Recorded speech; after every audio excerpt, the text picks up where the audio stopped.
welcome back to the Flower Hour, brought to you by Virginia Cooperative Extension. I'm Erin Small, the agriculture agent here in Prince Edward County, and today I'm super excited to welcome Kim Hill of Crane and Clover Retreat, resident of Goochland County, here to the podcast.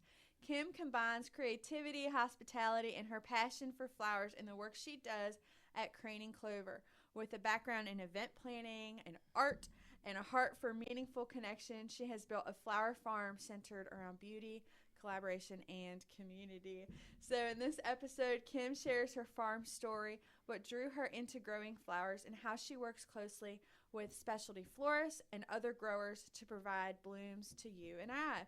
We'll also talk about the importance of collaboration among flower farmers and how supporting one another helps to strengthen the local flower industry. So Kim will share more about her Growing Kindness project as well, and the legacy she hopes to leave through her flowers, her generosity, and creating opportunities to just brighten the lives of others as she has mine. Whether you're a grower, a florist, or a flower lover, this conversation I hope you'll find full of inspiration, and I'm just excited to jump into this episode with Kim. So I met Kim for the first time when I was an extension agent, and I was trying to connect with local flower growers in the community, and the county economic developer was like, "You need to come out here and meet Kim Hill. She's awesome. I know you love flowers. She does too." And I think a friendship and just, everything sparked from that. So Kim, I'd love to welcome you. Thanks for coming. Thank you, Erin. It's a pleasure to be here. What a nice introduction. Wonderful. So let's begin this episode with you sharing your first flower memory with us. What was that for you? Well, I grew up my younger years in central Illinois, and my mom was the original Earth Mother, and she had a gigantic garden. And when I was younger, I kind of resented having to dig the potatoes and pick the peas and all of that. But playing in the dirt kind of literally gets under your skin, and you never forget it. And I think it's always made me love gardening because of that early experience. And my mom always had flowers in the house, always. And so she leaned into vegetables mostly, but she always had flowers. Mm-hmm. And I just think that distant memory just sunk in and impacted me long term. That's great. Yeah. And you're a Midwestern baby. I'm a Midwestern I did not girl. know that. Yeah. Well, you've embraced the South very well, I think. I feel like the South, Virginia in particular is, I call it the Goldilocks zone. Yeah. Because it's not too far north, not too far south. There's 4 proper seasons. Yep. The countryside is absolutely gorgeous. Yes. And I visited here for years. My bestie lives in Powhatan. Okay. And I have family, extended family kind of in the area, a little bit like Fredericksburg. But I was living in Florida for about 24 years, South Florida, because that's where my husband's job took us. And I never really felt comfortable down there. But, you do what you got to do. And but I've always kind of dreamed of Virginia. So I finally got to make that dream come true. I love that. Mm-hmm. And here you've started Crane and Clover Retreat. That's right. At your farm. So what was your vision for that? What's your plan with that, with your retreat? Well, I call it my midlife crisis. I was in Florida, and my children were getting ready to go away to college, and I thought it would be very unattractive for me to follow them there. So I thought, I got to get a life of my own. And I started thinking about farm life and living in the country, and where would I want to do that. And, I picked Virginia. So I started creating a life that I could incorporate my art and my growing. And so I teach art classes in my barn, and I cut flowers. And now I'm in the process of building a retreat venue to host gatherings for a shared purpose. So it could be art classes, it could be retreats of all kinds, could be a family reunion, just any event that will gather people for a shared purpose.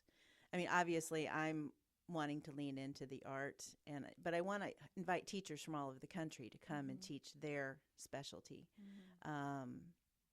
I mean, I'll do some retreats. I'll host them myself, some, but mostly Yeah. I'll be hosting others to come and share their special gifts. I love that. And y'all, for you listening, when Kim says she does art, I went to her farm and was just amazed. She has a ceramic flower wreath hanging from her greenhouse that she made, and the thing is so heavy, I'm sure. I have no idea how she hung it, but like, she is an amazing artist. Thank you. So what kind of art classes do you do at your farm? We teach mostly ceramics, and we make all sorts of different projects that you can come and just do a 3-hour class to make a thing. Yeah. But I also host open studios on Fridays and Sundays where you can come in and make whatever you want. Yeah. And I do teach a few floral classes and preserved flower classes. And, I'll just keep expanding. Yeah, just tapping into that agritourism. I think it's really important when you have a flower farm to consider agritourism as an extension of what you do. It's a little easier to cover the bills when you diversify. Sure. I'm sure. Yeah. We all can relate. So I know you also work closely with specialty florists. What does that relationship look like day to day, season to season? I know Goochland is kind of evenly positioned between Charlottesville and Richmond, so you kind of have a nice network of florists in your area. That's right. Seems like. Yeah, I've decided to focus on selling wholesale to designers. There's so many different ways of selling flowers. I'm a member of the Central Virginia Flower Collective, and we are 12 farms that collectively sell flowers to florists and event designers in the Charlottesville area. And it's just been wonderful to meet them and to work with them. And I think it's a great way of selling flowers. Works for me. There is another collective that I know of in Richmond called River City Exchange. And I'm sure there are others in the state that I don't know of. And I wish I could give you more advice on how to form one. I was not involved in the forming of it. But I also sell to Richmond designers personally. I have a few that I've worked with over time, and that's outside of the network of the Central Virginia Collective. And what's fun there is that sometimes they'll send me a color palette and say, this is what I'm working with. And I love that because then I can go skipping through the field and look for the colors. You have more fun as a designer. It is fun because it lets me be creative a little bit. And it gets them all excited, and that's a kick. I love that. I've been tiptoeing a little bit into events, but I don't do a lot of them. But I did just do an event for the Virginia Farmers Bureau. It was a pop-up flower bar situation that I covered for my friend Ann from Montpelier Farm. And I think the message I want to just convey with that is that it was such a collaborative effort between me and my flower farmer friends. So we started a little farmers group. It's very casual.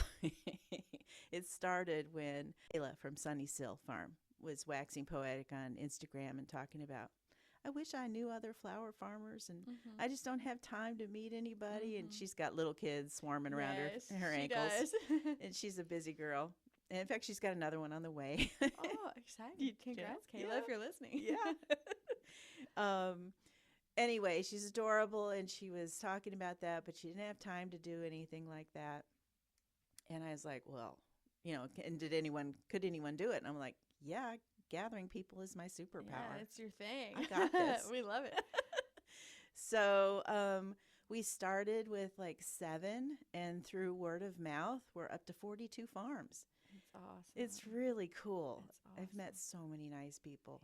Yeah. And we get together every other month or so, and somebody will just volunteer to do something at their farm. Usually it's like a little potluck or a little hangout. And anyway, back to my story. So I was only able to cover this event because, well, first of all, Ann knew of me, met me. We became friends through this group. And she knew she could lean on her friends, because she had a family emergency that couldn't be helped, and she needed someone to cover. So I was like, okay, I can cover, but if you're a flower farmer right now, you know how crazy the spring has been and how delayed the flowers are. And so I knew I couldn't cover all of the stems myself. I could maybe 40% I had. So then I called my friend Rochelle from 11 Farms, and she always has answers. And she's like, oh, I kind of sold out. I only have a few things. And then Claudia was there from Azalea Farms getting flowers from Rochelle. So it's so cool how we help each other.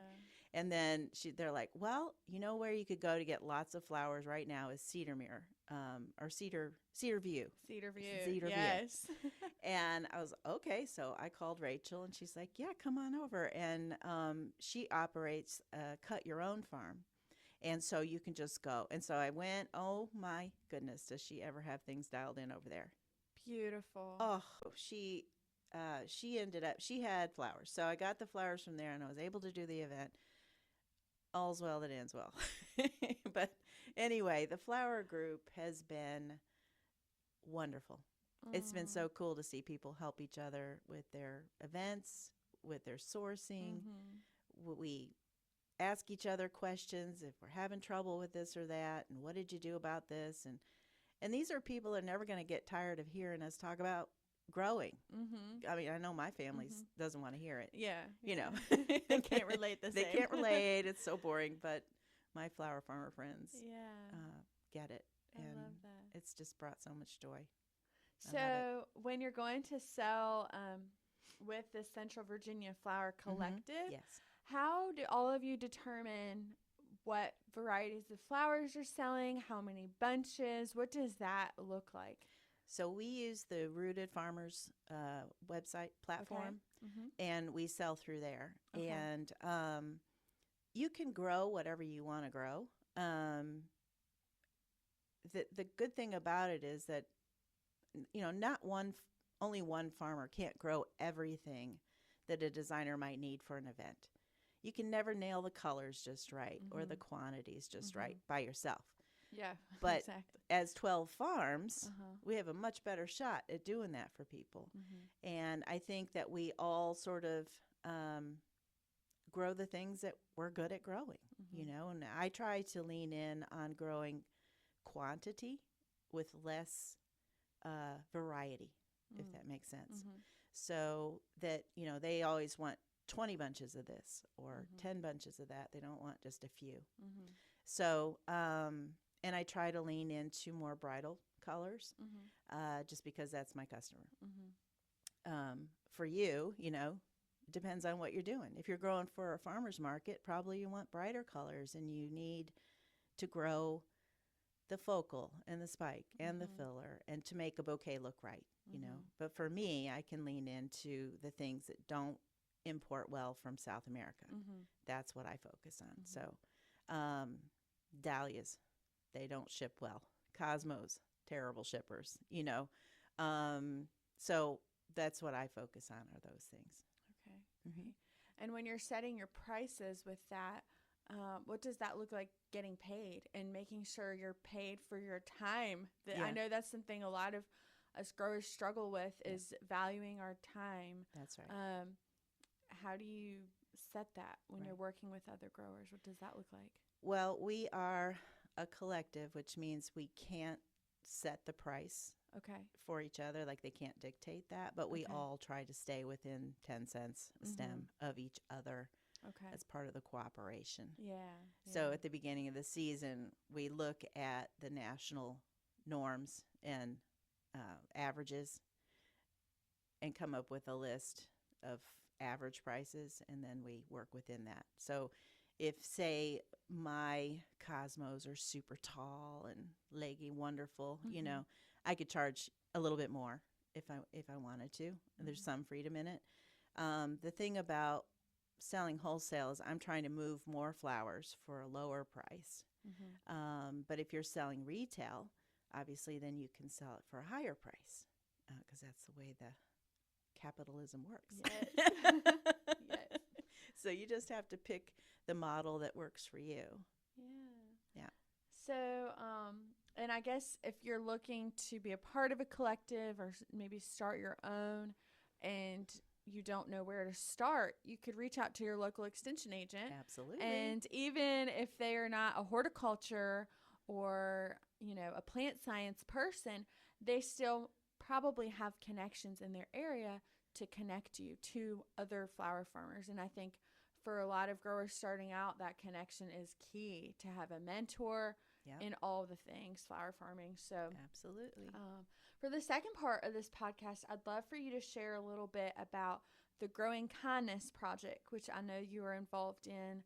So the Growing Kindness Project actually partners with 1,632 gardeners globally, and there have been 6,226 at least bouquets given since 2025. So I'm sure that number is even higher now. Oh, yeah. And it's been around for about 7 years, spreading kindness and joy. So, Kim, tell me a little bit about your inspiration joining that and what the Growing Kindness Project is.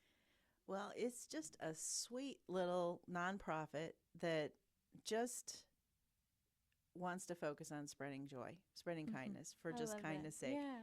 It's not a big deal kind of big nonprofit, whatever. There's no money in it. It's just started by a wonderful woman, Deanna. She lives up in the Pacific Northwest.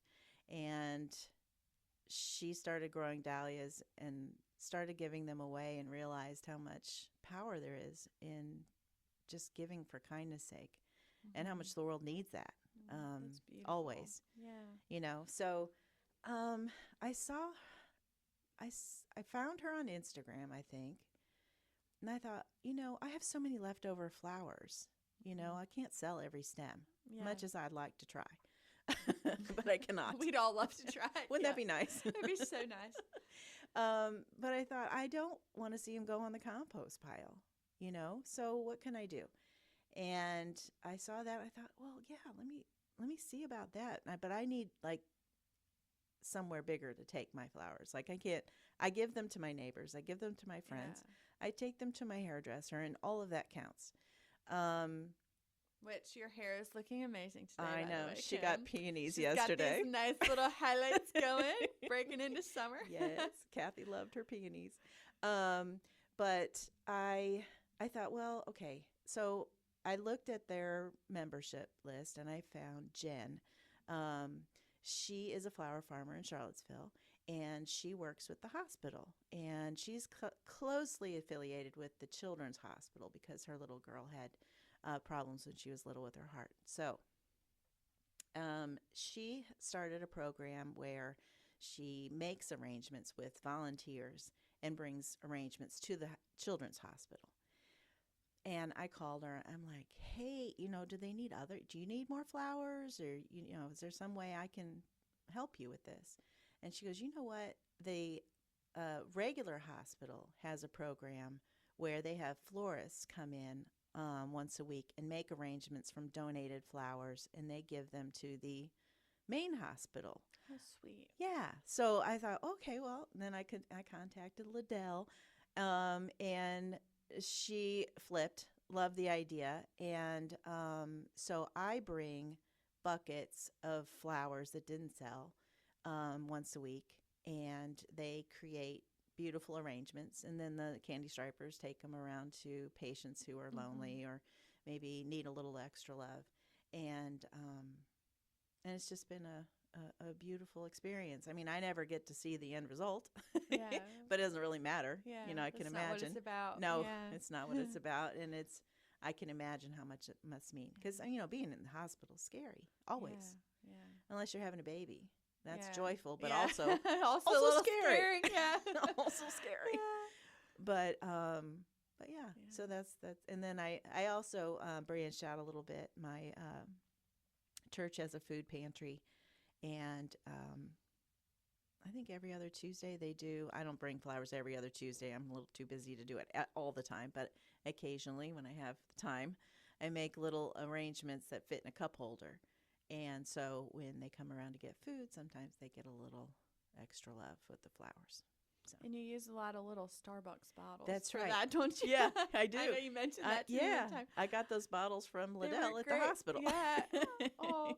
So when you're transporting flowers to Charlottesville, what does I know a lot of us, myself included, what is the best way to transport flowers without spilling water everywhere and having all the seat belts and all the, what is your method?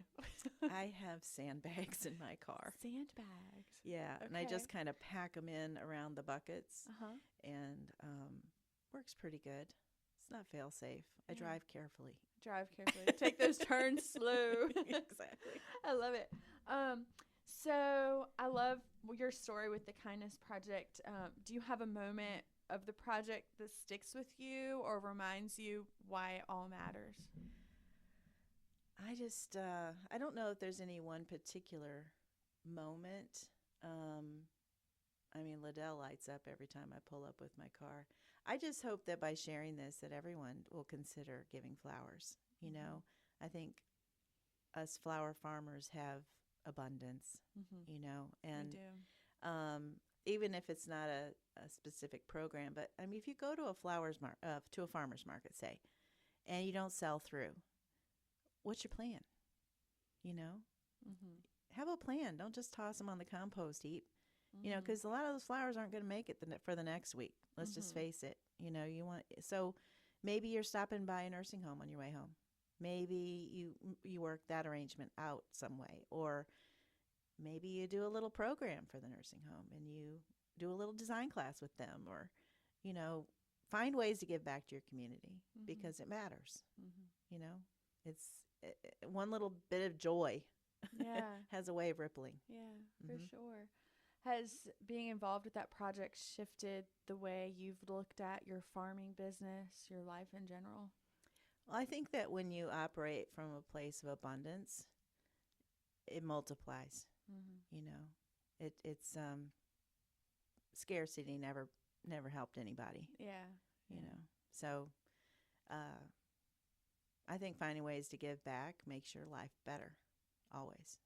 The ripple effect of all of and that. in your own heart. You know, absolutely. So what advice would you have for somebody who's just starting out flower farming? They're thinking about turning this passion for flowers of theirs into a business. What would you tell them over a cup of coffee or a glass of wine? Or well, I would say have patience with yourself. Know that it's going to take time. You're not going to get this figured out in 1 year because it's a 1-year cycle.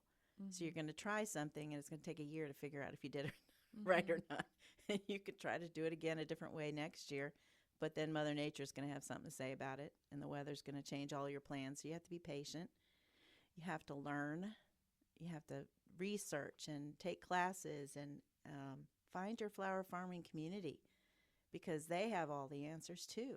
And just when you think you've got the growing part figured out, now you got to figure out the selling part. So give yourself some grace. This is not an easy endeavor that you're choosing. But I know there's so many people that have started in one career, a lot of nurses and teachers are becoming flower farmers, you know, and that's awesome. You're always allowed to pivot in life. It's never too late to change. I mean, look, I'm deep in my 50s and I'm starting a new thing. So it's never too late to take another road and chase your passion, chase your joy. But just know that it's not all gauzy linen skirts and no, it's not. You're out in a field reading poetry and looking at the butterfly. You're sweating and you're getting stung by ants and all the things. If you want that pretty Instagram moment, maybe just have a garden. Don't maybe not a flower farm. But if you're not afraid to work hard and sweat a little and challenge yourself, because you got to wear all the hats when you start your own business.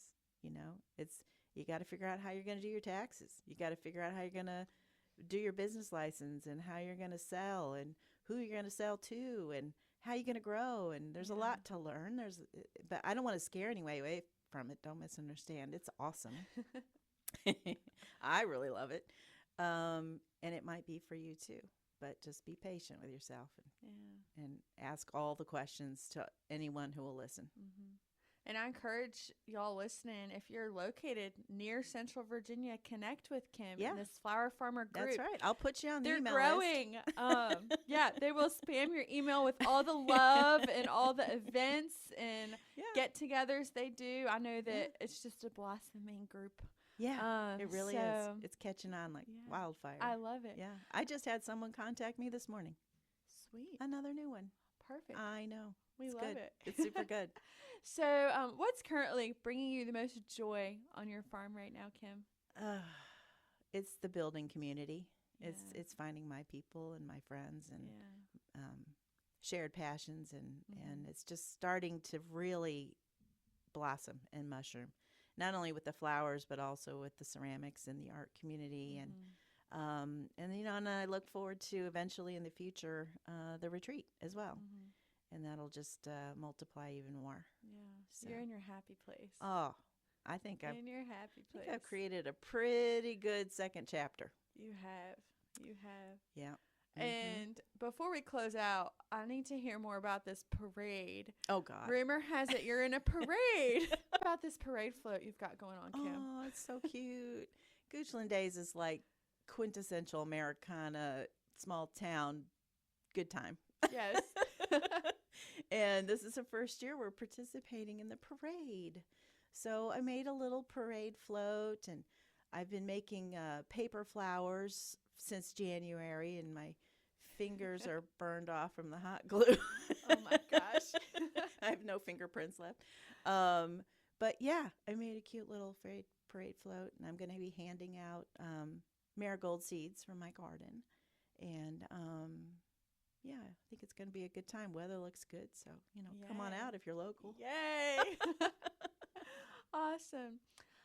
Well, Kim, thank you for bringing us today into your farm story, a little bit of your life, working with flower growers and all the collaboration and ideas that you have for all of us who are going to sit back and stew on what you've shared with us after listening. So thank you for your time. And if y'all listening have enjoyed listening to the Flower Hour, make sure you give this episode a like, give us a follow, give Kim a follow so you can see all the fun things that she's been up to. So Kim, any final things you want to share? I don't think so. You can just find me on Instagram at Crate and Clover Retreat, and same on Facebook, and my website is ccretreat.com.